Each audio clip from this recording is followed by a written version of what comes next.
Hi అండి, welcome to one more mini vlog. మా అబ్బాయి కాలేజీలో ఏదో ఫంక్షన్ ఉందని షర్ట్ కావాలంటే ట్విల్స్కి వెళ్ళాము. ఇక్కడ మనం తీసి వీడియో ఏముంటుందిలే, అన్ని జెంట్స్కి సంబంధించినవే కదా అనుకున్నాను. కానీ అక్కడ ఈ గోడకి అతికించిన జీన్స్ అన్ని చూసిన తర్వాత వీడియో షూట్ చేయాలనిపించిందండి. ఒక్కొక్క ప్యాంటు 3000, 4000, 2000 అంటున్నారు. కానీ ఆ గోడ డిజైన్ చేయడానికి అంత ఖరీదైన ప్యాంట్లన్నింటినీ కూడా కట్ చేసి అతికించారు. అది చూసి వీడియో షూట్ చేశానండి. మా అబ్బాయి షర్ట్ తీసుకున్న తర్వాత ఎదురుగా ఉన్న లక్కీకి కూడా వెళ్ళాము. అమ్మవారికి పెట్టడానికి సారీస్ తీసుకుందాం అనేసి. బయటనే చాలా రష్గా ఉందండి. ఇక్కడ చూసారా, ప్లాస్టిక్వి కోడిపుంజులో చిలకలు ఉన్నాయండి. అతని చేతిలో గన్ లాంటిది ఉంది. దాన్ని ప్రెస్ చేస్తుంటే అవి భలే ఆడుతున్నాయి.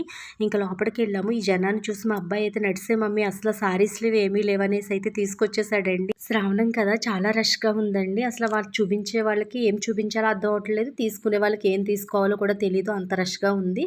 సో ఇంక ఇక్కడ వచ్చేసి మా అబ్బాయి చాట్ తింటానంటే చాట్ ఆడికి ఇప్పించి ఇంకా ఎస్ఆర్కి అయితే వెళ్ళాము. ఎస్ఆర్ కొంచెం ఖాళీగానే ఉందండి. ఎప్పుడు అంతేనండి, పండగల సీజన్లో లక్కీ అయితే అస్సలు ఖాళీ ఉండదు.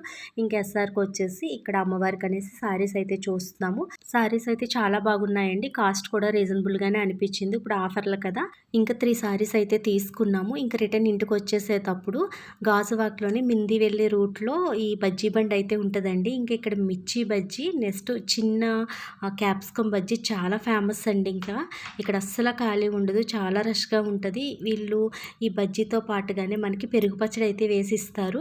అందులో నంచుకు తింటుంటే ఎంత బాగుంటుందోనండి. ఆ పెరుగు పచ్చడి కూడా చాలా టేస్టీగా అయితే ఉంటుంది. ప్లేట్ వచ్చేసి 30 రూపీస్ ఎంతో గుర్తులేదు. కానీ ఇంకా మా అబ్బాయి నేను ఇక్కడైతే మిర్చి బజ్జీ తిన్నాము. ఇంకా వీళ్ళు బజ్జీలు కూడా వేడివేడిగా ఫ్రెష్గా వేస్తూ ఇస్తారు. ఈ పక్క సైడ్నే వేస్తున్నారు. అది వీడియో క్లిప్పింగ్ షూట్ చేయలేనట్టున్నాను. మెయిన్ ఈ పెరుగు పచ్చడి అండి.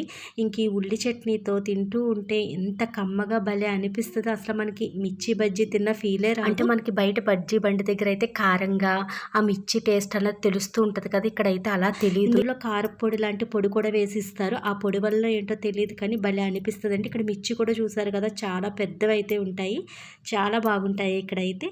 సో ఇంకా ఒక పట్టు పట్టవలసిందే ఇక్కడికి వచ్చిన తర్వాత. ఫైనల్గా ఇవి కూడా తినేసి ఇంకా రిటర్న్ ఇంటికి అయితే వెళ్ళిపోయామండి. సో చూసారు కదా, ఈరోజు మినీ వ్లాగ్ అయితే ఇంతే.